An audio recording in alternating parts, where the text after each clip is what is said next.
The fastest way to destroy a billion-dollar empire is to forget who helped you build it. The silence inside the Brooks Quantum Technologies boardroom felt heavier than anyone expected. Floor-to-ceiling windows stretched across the 49th floor of the Manhattan skyscraper, revealing a breathtaking view of the city below. Golden afternoon sunlight reflected from neighboring towers and poured across the polished conference table where some of the most powerful investors in America sat waiting for the final vote. At the head of the room stood William Brooks, billionaire founder, celebrated CEO, and the face of one of the fastest-growing technology companies in the country. For years, financial magazines had called him a visionary. Business networks had praised his leadership. Investors trusted his instincts. Employees admired his confidence. Today, however, something felt different. The confidence remained. The admiration did not. Around the table, board members exchanged cautious glances while legal advisors quietly reviewed documents. The atmosphere carried the strange tension that often appears moments before history changes direction. William adjusted his navy suit and glanced toward the presentation screen. Everything should have been simple. The company was profitable. Shareholders were satisfied. Expansion plans were already underway. This meeting was supposed to confirm his authority and strengthen his position for years to come. Instead, uncertainty hung in the air like an approaching storm. A few seats away sat Olivia Hart, the company's ambitious communications director. She looked calm, composed, and unusually confident. A leather folder rested beside her hand. Every few minutes, she exchanged brief looks with William, subtle moments that did not go unnoticed by the people around them. Yet neither seemed concerned. Across the room sat Nia Brooks. Unlike everyone else, she appeared completely at peace. The elegant black dress she wore contrasted with the warm sunlight streaming through the glass walls. Her hands rested quietly on the table. Her posture was relaxed. Her expression revealed nothing. No anger, no fear, no frustration, only calm. It was the kind of calm that unsettled people, especially those who believed they understood the situation. The company secretary reviewed the agenda while investors organized paperwork. Revenue reports had already been discussed. Expansion initiatives had been approved. Strategic partnerships had been celebrated. Now only one item remained: voting authority and governance resolutions. The room grew noticeably quieter. Even the city beyond the windows seemed distant. The secretary adjusted her glasses and opened a final folder. Before proceeding, she said carefully, "There is a matter regarding shareholder representation." Several board members immediately looked up. William remained relaxed. Olivia offered a small smile. Nia simply watched. The secretary continued reviewing documents, then paused. The silence that followed lasted only seconds, but it felt much longer. One investor leaned forward. Another removed his glasses. Something was wrong. Everyone could feel it. The company's general counsel requested the paperwork. He studied several pages before his expression changed. Not dramatically, just enough to make the room even more uncomfortable. William noticed immediately. "Is there a problem?" he asked. The attorney hesitated. "There appears to be an issue requiring clarification." Around the table, whispers began. Olivia straightened in her chair. Nia remained perfectly still. The attorney opened another document and reviewed several sections. His face grew increasingly serious. William's confidence finally wavered. "What issue?" he asked again. Before the attorney could answer, Nia slowly turned her gaze toward the skyline beyond the glass. Thousands of people moved through Manhattan below, completely unaware that one of the city's most successful companies was about to face its defining moment. The sunlight reflected across the windows and illuminated her face. Then, for the first time all afternoon, she smiled. It was not a smile of victory. It was not a smile of revenge. It was the smile of someone who already understood what everyone else was only beginning to discover. Across the room, William saw that smile and felt a sudden chill he could not explain. Because in that single moment, he realized something that terrified him more than any board vote ever could. Nia was not surprised by what was happening. She had been expecting it. 3 weeks earlier, Manhattan shimmered beneath a soft spring rain as thousands of lights reflected across wet streets and glass towers. From the 48th floor of Brooks Quantum Technologies headquarters, the city looked limitless. Nia Brooks stood beside the floor-to-ceiling windows of her executive office. watching yellow taxis move through evening traffic while a stack of financial reports rested untouched on her desk. Most people believed William Brooks had built the company himself. Investors believed it. Reporters repeated it. Business magazines celebrated it. Over time, the story had become accepted as fact. Nia rarely corrected anyone. She never cared about applause. She cared about results. 14 years earlier, when Brooks Quantum Technologies was nothing more than an ambitious idea sketched across a borrowed whiteboard, she had designed the business model, secured the first investors, and created the long-term growth strategy that eventually transformed a struggling startup into a multi-billion-dollar technology empire. Yet her name appeared far less often in headlines. She preferred working in silence. Silence, she often believed, revealed more than attention ever could. A gentle knock interrupted her thoughts. "Come in," she said. The door opened and Daniel Foster, the company's chief financial officer, entered carrying a tablet. At 57, Daniel had spent decades navigating corporate crises and economic downturns, but his expression carried an unusual weight. "I think you should see this," he said quietly. Nia accepted the tablet and reviewed the information displayed on the screen. Executive expense reports, travel schedules, private meetings, internal communications. Her eyes moved carefully from one entry to another. Nothing shocked her. Not anymore. Daniel studied her reaction. "How long have you known?" he asked. Nia placed the tablet on her desk. "Long enough." Daniel exhaled slowly. "The entire executive floor is talking about it." Nia walked toward the windows again. Rain traced silver patterns across the glass. "People always talk. This feels different." Daniel hesitated. "William is making decisions he never used to make." Nia remained silent. Deep down, she knew he was right.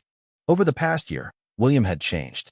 Success had a way of convincing people they no longer needed the voices that helped them reach it. Across town, William sat inside a private dining room overlooking the Hudson River. Crystal glasses reflected warm light across polished wood while Olivia Hart listened attentively from across the table.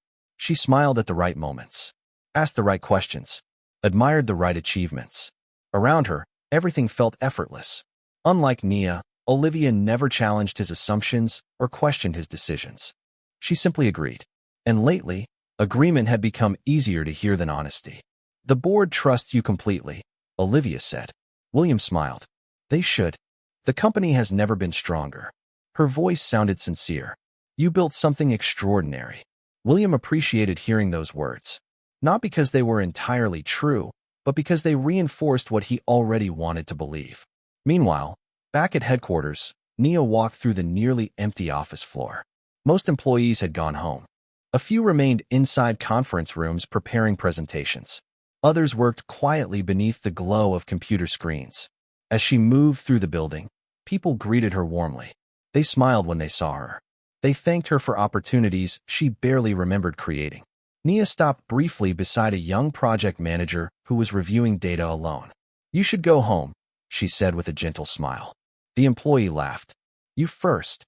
Nia looked around the office. For a moment, she saw the company not as a business, but as thousands of lives connected by years of effort and trust. That realization made her smile. Later that evening, William returned to the penthouse overlooking Central Park. The city glowed beyond the windows like a sea of stars. He found Nia seated in the living room reviewing strategic reports. The scene felt familiar, comfortable, yet something invisible had changed. "Working late again?" William asked. Nia looked up. "Someone has to." The words were gentle, but something about them lingered. William loosened his tie and glanced toward the city. Neither spoke for several moments. Outside, rain continued falling across Manhattan. Inside, a silence settled between them that neither seemed willing to cross. And somewhere beneath the surface of their marriage, beneath the success, the wealth, and the carefully maintained image of perfection, the first cracks were already beginning to spread. Most people who worked at Brooks Quantum Technologies believed William Brooks was the reason the company existed. His face appeared on magazine covers. His interviews attracted millions of views. Investors quoted his speeches during conferences. New employees joined the company because they wanted to work for the famous billionaire who seemed capable of turning impossible ideas into reality. Over time, the public story became simple. William was the visionary. William was the builder. William was the empire. What almost nobody understood was that every empire has foundations, and foundations are rarely visible from the outside. Early the next morning, sunlight poured through the glass walls of headquarters as employees filled elevators and conference rooms. Nia Brooks moved quietly through the building, carrying a tablet and a cup of coffee. Unlike William, she rarely attracted attention when she entered a room. Yet something remarkable happened wherever she went. People relaxed. Problems were solved. Conversations became productive. A software engineer stopped her near the innovation lab. "Thank you for approving the research budget last year," he said. "Without it, our platform would never have launched." Nia smiled. "You built the platform. I only gave you the opportunity." A few floors higher, a department director thanked her for mentoring young managers. Near the marketing division, an employee introduced her to a new hire and proudly explained that Nia had personally created the leadership development program that helped hundreds of careers grow inside the company. None of those moments appeared in annual reports. None of them generated headlines. Yet together they revealed something far more important than publicity. They revealed trust. Meanwhile, inside a luxury executive conference room overlooking Manhattan, William met with senior leadership to discuss expansion plans. Olivia sat beside him reviewing presentation materials. During the meeting, she contributed more comments than usual.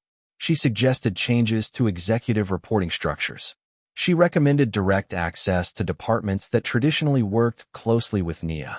Most of the proposals sounded reasonable, practical, efficient. William approved several of them immediately. Across the table, a few executives exchanged uncertain looks. They noticed the changes. More importantly, they noticed who was no longer being consulted. Later that afternoon, Nia attended a strategy review with Daniel Foster and several division leaders. Revenue projections exceeded expectations. Product development remained ahead of schedule. Investor confidence was strong. On paper, the company looked healthier than ever. Yet Daniel appeared distracted. As the meeting ended, he remained behind while the others left. "Have you noticed it?" he asked. Nia closed her notebook. "Noticed what?" Daniel gave a tired smile. "You already know." Nia looked through the conference room windows toward the skyline. Clouds drifted between towers as sunlight reflected across glass and steel. "People show you who they are eventually," she said quietly. Daniel nodded. "I am not worried about who people are." He paused. "I am worried about what happens when they forget who helped them become successful." Those words stayed with Nia long after the conversation ended. That evening, Brooks Quantum Technologies hosted an investor reception at an exclusive rooftop venue overlooking the city. Elegant lighting illuminated the terrace while guests discussed business opportunities and future growth. William moved confidently through the crowd. Investors wanted his attention. Reporters wanted quotes. Entrepreneurs wanted photographs. Beside him stood Olivia, smiling as though she already belonged in every conversation. Across the rooftop, Nia stood near a glass railing overlooking the skyline. She listened more than she spoke. She observed more than she reacted. At one point, Margaret Holloway, one of the company's earliest investors, approached her. "You built something extraordinary," Margaret said. Nia smiled softly. "We built it." Margaret glanced across the terrace toward William. "Not everyone remembers that." The older woman studied Nia carefully. "Does that bother you?" For a moment, Nia watched the city lights flicker on as evening settled across Manhattan. "Recognition is not what I miss," she answered. Margaret understood immediately. The issue was not appreciation. The issue was partnership. Somewhere along the journey from struggling founders to billionaires, William had stopped seeing the difference. And while investors laughed, glasses clinked, and conversations filled the rooftop with energy, a dangerous misunderstanding continued growing beneath the surface. William believed the company depended on his leadership alone. Nia knew something he had forgotten. The strongest structures in the world do not collapse when people attack them. They collapse when the people inside stop understanding how they were built. The first visible change happened on a Tuesday morning. It was not announced in a company memo. It was not discussed during an executive meeting. It appeared in something much smaller. A seat. For more than a decade, whenever Brooks Quantum Technologies hosted major strategy sessions, Nia Brooks sat beside William at the center of the conference table. It was where the company's most important decisions were made. It was where crises were solved and futures were planned. Yet when senior executives gathered for a quarterly leadership retreat at a luxury conference center overlooking the Hudson River, Nia arrived to find someone else sitting there. Olivia Hart. Several executives noticed immediately. A few exchanged uneasy glances. Others looked down at their notebooks and pretended not to. Nobody said a word. Nia paused for only a moment before calmly taking a different seat. Her expression never changed. Across the room, William saw what happened. He expected disappointment, perhaps a question, maybe even a quiet objection. Instead, Nia opened her folder and reviewed the meeting agenda as though nothing unusual had happened. The retreat began. For hours, department leaders presented forecasts, product updates, and expansion opportunities. Whenever Olivia offered an opinion, William listened carefully. Whenever Nia raised concerns, he seemed impatient to move forward. During one discussion about a major acquisition, Nia pointed out several risks hidden beneath optimistic projections. The numbers look strong, she said calmly, but integration costs could be much higher than expected. William leaned back in his chair. Every opportunity carries risk. Of course, Nia replied. The question is whether we understand the risk before we accept it. Before William could answer, Olivia smiled politely. Sometimes waiting too long creates a bigger risk than moving too fast. The room fell silent. Several executives glanced toward Nia. She turned toward Olivia and studied her for a moment. There was no hostility in her eyes, only observation. Sometimes, Nia said softly, confidence sounds very similar to certainty. Nobody responded. Outside, gray clouds drifted above the river while sunlight reflected across the water. Inside, the atmosphere felt noticeably different. By evening, the executives gathered for a formal dinner beneath crystal chandeliers overlooking the Manhattan skyline. Investors and board members filled the ballroom with conversations about innovation, growth, and future opportunities. William moved easily through the crowd. Olivia remained close beside him, participating in discussions that once naturally included Nia. The change was impossible to ignore. Across the room, Nia sat with several division managers discussing employee development and long-term strategy. Unlike many executives, she listened more than she spoke. People trusted her because they felt heard. As dinner continued, Daniel Foster approached carrying 2 glasses of sparkling water. He handed one to Nia. "You are handling this better than I would," he said quietly. Nia smiled faintly. "Handling what?" Daniel laughed softly. "You know exactly what." She looked toward the ballroom windows where the city lights were beginning to glow beyond the glass. "People are free to make their choices." Daniel lowered his voice. "Even bad ones." For a moment, Nia said nothing. Then she answered, "Especially bad ones." The words lingered with Daniel long after their conversation ended. Later that night, William remained in a private lounge reviewing documents for the upcoming shareholder meeting. Olivia sat across from him. The room overlooked the river, where city lights reflected across dark water. "The board respects you," Olivia said. "They trust your vision." William nodded. "We have earned that trust." Olivia hesitated. "Then why does it sometimes feel like they trust Nia more?" William looked up. "What do you mean?" "Nothing serious," she said carefully. "It is just that every major decision still seems connected to her approval." The comment sounded harmless, almost casual, yet it stayed with him. Seeds of doubt rarely arrive as accusations. They arrive as questions. And questions, once planted, often grow in silence. Near midnight, William returned to the penthouse overlooking Central Park. He found Nia standing beside the windows, watching the city below. The lights stretched across Manhattan like constellations scattered across the earth. "You have been distant lately," William said. Nia turned toward him. "Have I? You know what I mean." She studied him quietly. "Do I?" The answer frustrated him more than he expected. "What are you thinking?" he asked. Nia looked back toward the skyline. "That depends." "On what?" For several seconds, she remained silent. Then she spoke so softly he almost missed the words. "On whether anyone is still listening." The document arrived on a bright Thursday morning wrapped in the appearance of routine business. 7 pages. Standard legal language. Corporate formatting. The kind of paperwork that crossed executive desks every day without attracting a second glance. Yet hidden within those pages was a decision that would alter the future of Brooks Quantum Technologies forever. Sunlight streamed through the glass walls of headquarters as employees prepared for the upcoming shareholder meeting. The atmosphere inside the company felt unusually energetic. Investors were optimistic. Analysts projected continued growth. Financial publications praised the company's performance. On the surface, everything appeared stronger than ever. William Brooks sat inside his corner office overlooking Manhattan, reviewing reports while the city stretched endlessly beyond the windows. A soft knock interrupted his concentration. "Come in," he said. Olivia Hart entered carrying a leather folder. She looked composed, professional, and confident. The same qualities that had gradually earned his trust over the past year. She placed the folder on his desk and opened it carefully.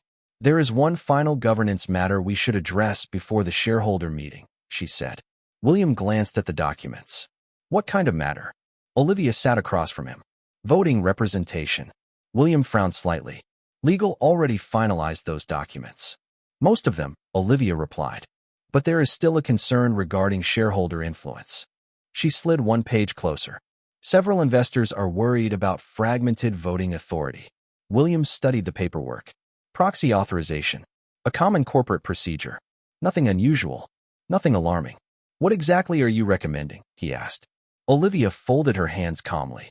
"A temporary consolidation of voting authority during the meeting." William continued reading. "And who would receive that authority?" "I would." The answer arrived smoothly. Naturally, as though it were the most reasonable suggestion in the world. William looked up. Olivia maintained steady eye contact. "It creates a unified position," she explained. "It shows confidence and stability. Investors like certainty." William leaned back in his chair and stared toward the skyline. The city glittered beneath the afternoon sun. Somewhere below, millions of people were making decisions that would shape their futures. Most would never realize the consequences until much later. He looked back at the document. The language appeared straightforward. Temporary representation. Administrative convenience. Strategic alignment. Nothing more. At least that was how it seemed. Across town, Nia Brooks sat inside a quiet conference room reviewing historical governance records with Daniel Foster. The meeting had originally been scheduled weeks earlier. Routine maintenance. Corporate housekeeping. Yet as Daniel organized old files, his phone vibrated. He glanced at the screen and immediately became still. Nia noticed. "What happened?" Daniel hesitated. Then he showed her the message. 3 simple words. He signed it.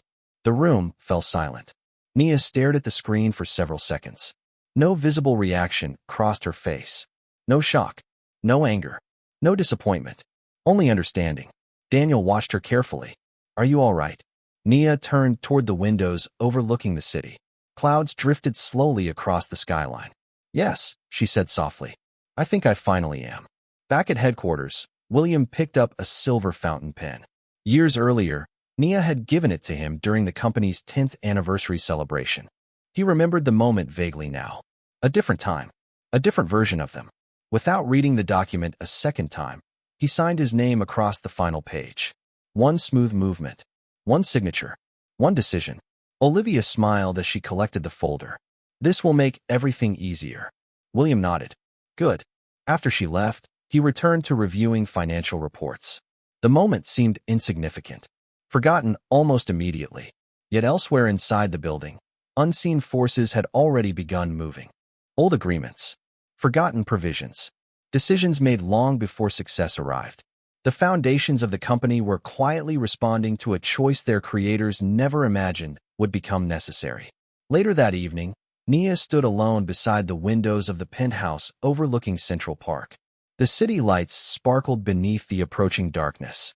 Her wedding ring reflected the skyline for a brief moment before she slowly removed it and placed it on the table beside her.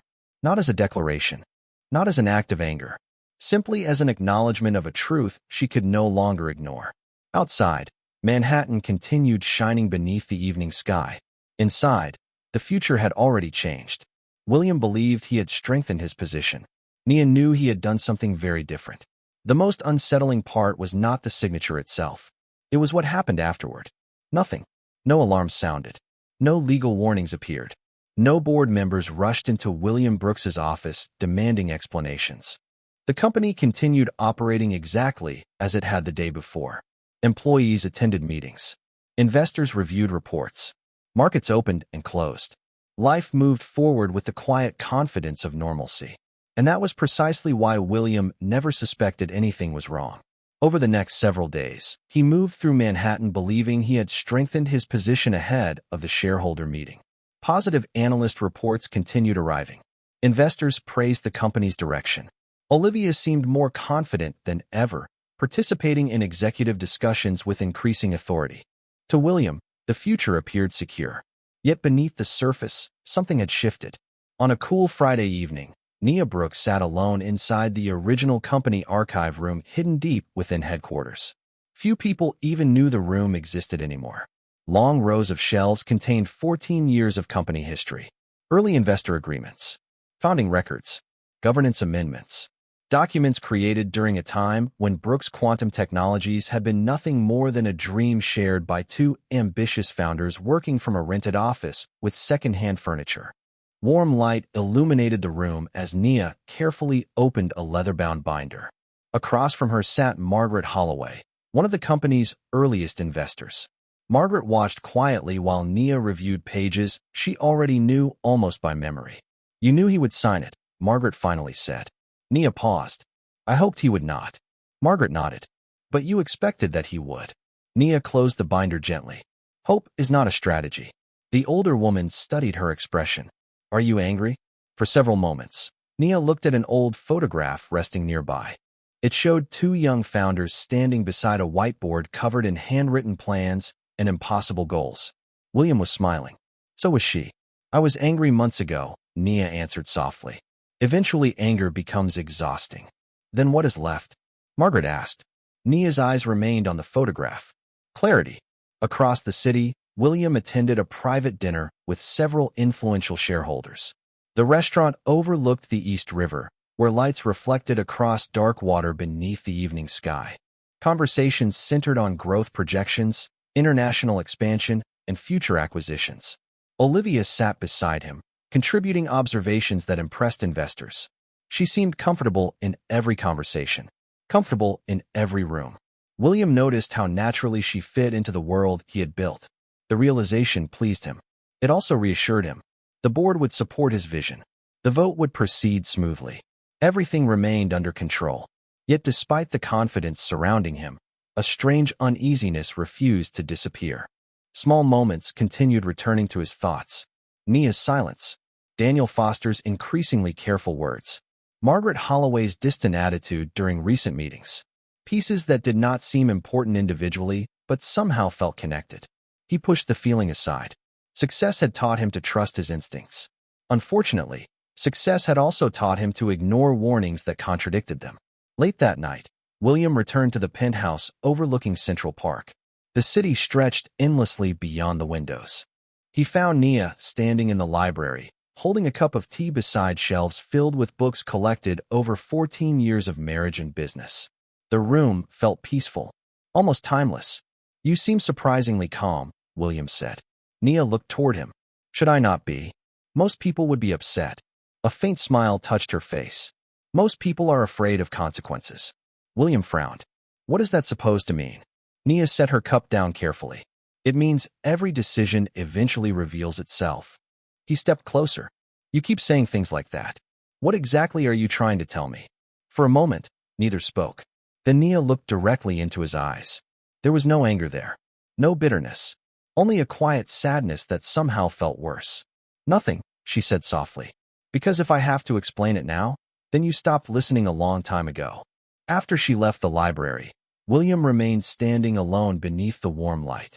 Outside, Manhattan shimmered beneath the midnight sky. Somewhere far below, traffic moved through the city without pause. Above it all, hidden within forgotten documents and old promises made during the earliest days of the company, something patient was waiting.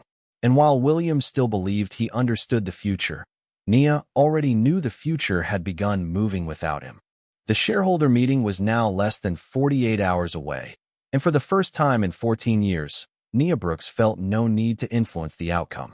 She had spent most of her professional life anticipating problems before they appeared, protecting the company from risks others failed to recognize, and carrying responsibilities that rarely came with public recognition. This time was different. The decisions had already been made. The consequences were already moving forward. Early Saturday morning, sunlight streamed through the windows of a quiet law office overlooking Lower Manhattan. Nia sat across from two attorneys while a collection of aging corporate documents rested neatly arranged across a polished conference table. The oldest file in the room dated back to the year Brooks Quantum Technologies was founded.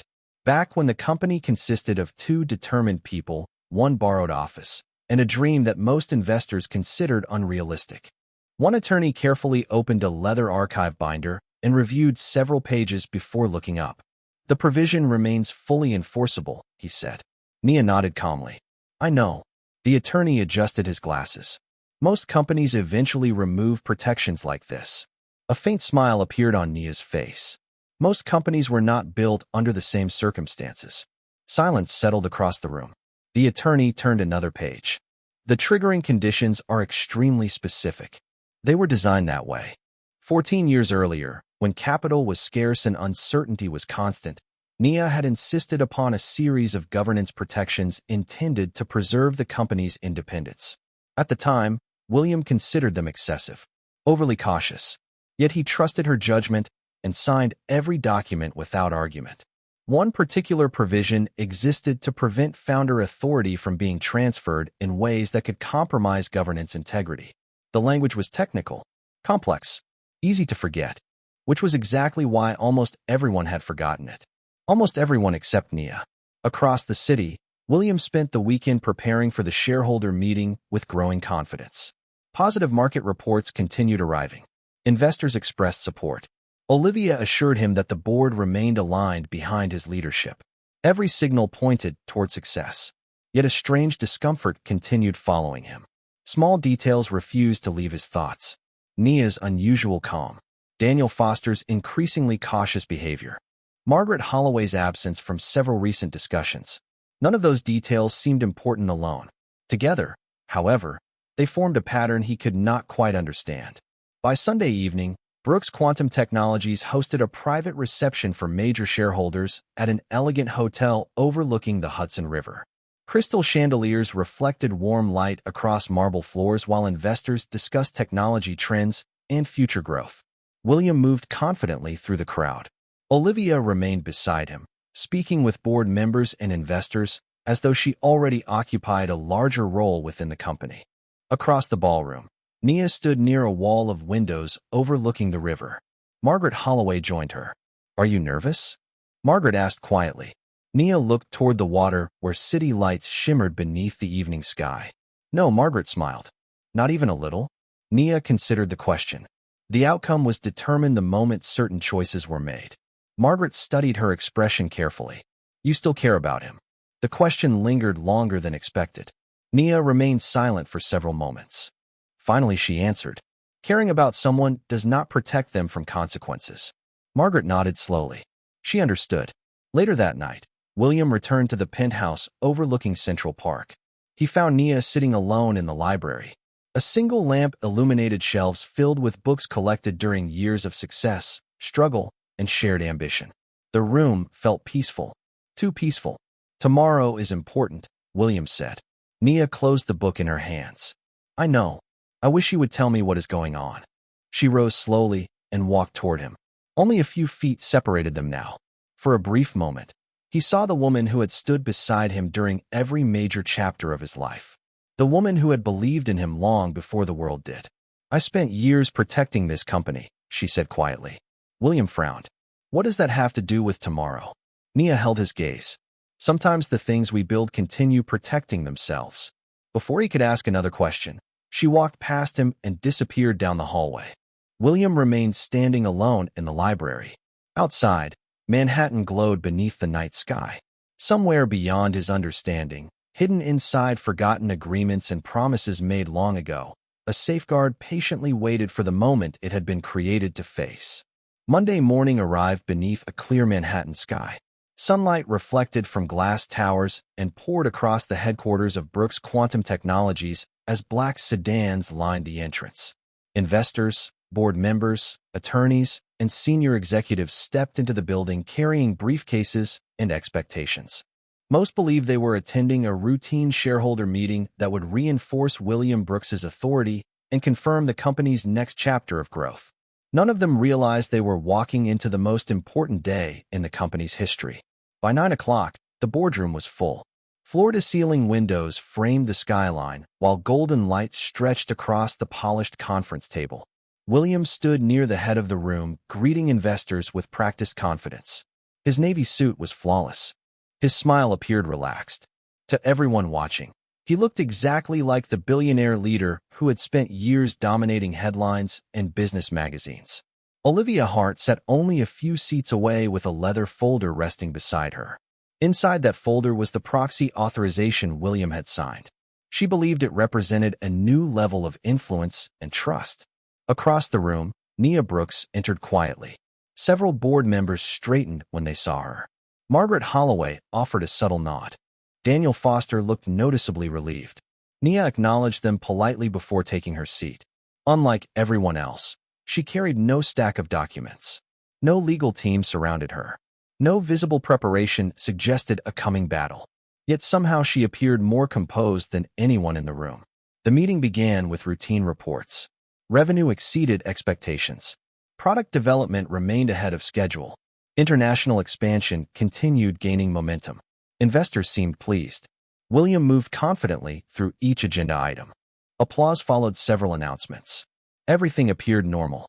Then the company secretary reached the final section of the agenda: shareholder voting authority and governance resolutions. The atmosphere changed immediately. Conversations stopped.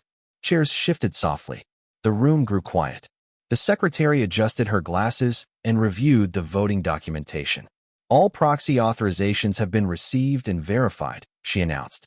Olivia smiled slightly. William relaxed. Everything was proceeding exactly as expected.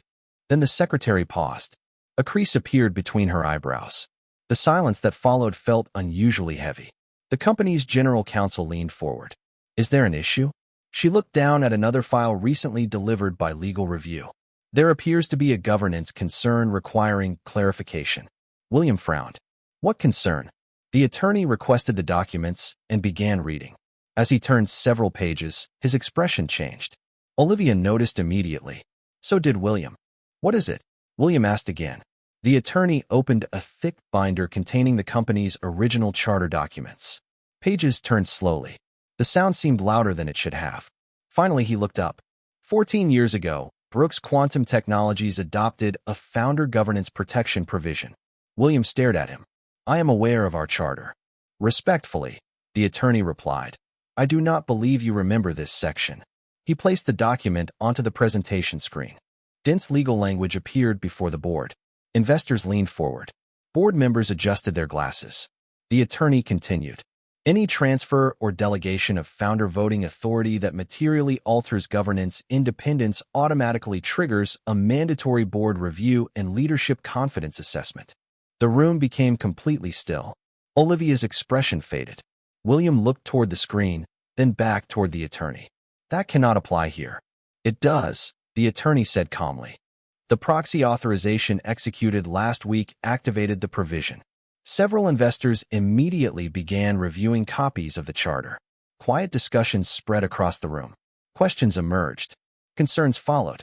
Margaret Holloway spoke first. The provision exists for a reason. Another investor nodded. This raises serious governance issues.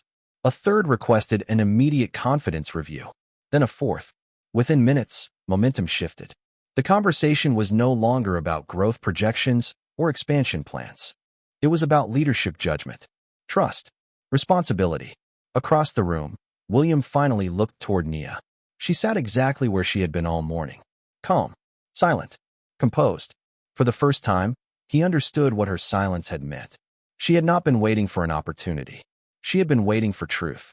And as the boardroom transformed into a discussion about the future of his leadership, William realized something that shook him far more than any vote ever could. The company he believed belonged entirely to him had been protected all along by the one person he had stopped listening to. The confidence review concluded before sunset. The decision itself was not dramatic. No shouting, no spectacle, no celebration. The board members simply reviewed the facts, discussed the implications, and reached a conclusion that would reshape the future of Brooks Quantum Technologies. By the time the final votes were counted, William Brooks had been removed from active leadership pending a comprehensive governance restructuring. An interim executive committee would oversee operations while the board conducted a full review. Olivia Hart's authority was immediately suspended as outside counsel examined the circumstances surrounding the Proxy authorization. Around the boardroom, investors gathered their documents in silence. Some looked disappointed. Others looked relieved. Most simply looked thoughtful. Consequences rarely arrive with excitement. More often, they arrive with clarity. As people gradually left the room, the golden light of late afternoon stretched across the polished conference table. The skyline beyond the windows remained unchanged. Manhattan still shimmered beneath the sun. Traffic still flowed through the streets below. The world continued moving forward. Yet for William, everything felt different. 14 years of effort. 14 years of ambition. 14 years of believing he understood exactly what made the company successful. Now, for the first time, he could see how much he had misunderstood. Across the room, Nia quietly gathered her belongings. She moved with the same calm dignity she had carried throughout the entire day. No triumph showed in her expression. No satisfaction. Only peace. "Nia," William said softly. She paused. For a moment, neither spoke. The boardroom suddenly felt much larger than before. "You knew this would happen," William said. Nia considered the words carefully. "I knew actions have consequences." William lowered his eyes. "Why did you not stop me?" The question lingered in the silence. Nia looked toward the city beyond the glass. "Because I spent years protecting you from your mistakes." Her voice remained gentle. "Eventually, people have to face them themselves." William wanted to argue. He wanted to defend himself. He wanted to explain how everything had happened. Yet no explanation felt large enough. The truth stood plainly between them. Somewhere along the journey from struggling founders to billionaires, he had stopped valuing the person who understood the company better than anyone else. Nia turned toward the door. Then she stopped. "Do you remember our first office?" she asked quietly. William smiled sadly. "The one with the leaking ceiling? The one with the broken heater?" For the first time that day, both of them laughed softly. The memory felt distant now, yet somehow it remained more real than the boardroom around them. "Back then," Nia said, "we listened to each other." William nodded. He understood exactly what she meant, and exactly what he had lost. 3 months later, summer sunlight filled Manhattan. Brooks Quantum Technologies remained successful. The company adapted. Investors stabilized. Employees continued building products and pursuing innovation. The organization survived because its foundation had always been stronger than any individual. William stepped away from public leadership and spent much of his time reflecting on decisions he wished he could change. For the first time in years, he stopped chasing influence long enough to understand responsibility. Meanwhile, Nia chose a different path. She declined requests to return as chief executive officer. She declined invitations to reclaim power. Instead, she founded a new venture dedicated to supporting young entrepreneurs and helping emerging founders build sustainable companies. Her new office overlooked the Hudson River. It was smaller than her old headquarters. Simpler, more personal. One September morning, she stood beside the windows watching sunlight dance across the water. Employees collaborated nearby. New ideas filled the air. Possibilities stretched ahead. A framed photograph rested on her desk. 2 young founders standing beside a whiteboard covered in impossible dreams. Nia smiled as she looked at it, not because she wished to return to the past, because she finally understood something important. The greatest achievement of her life had never been building a billion-dollar company. It had been preserving her character while building it. Outside, a ferry crossed the river beneath a sky painted gold by the rising sun. Nia picked up her coat and headed toward the door. A new chapter was waiting, and as she stepped forward into the light, she carried no bitterness, no desire for revenge, and no need to prove her worth. Sometimes the strongest person in the room is not the one who keeps the power. It is the one who can walk away from it with grace.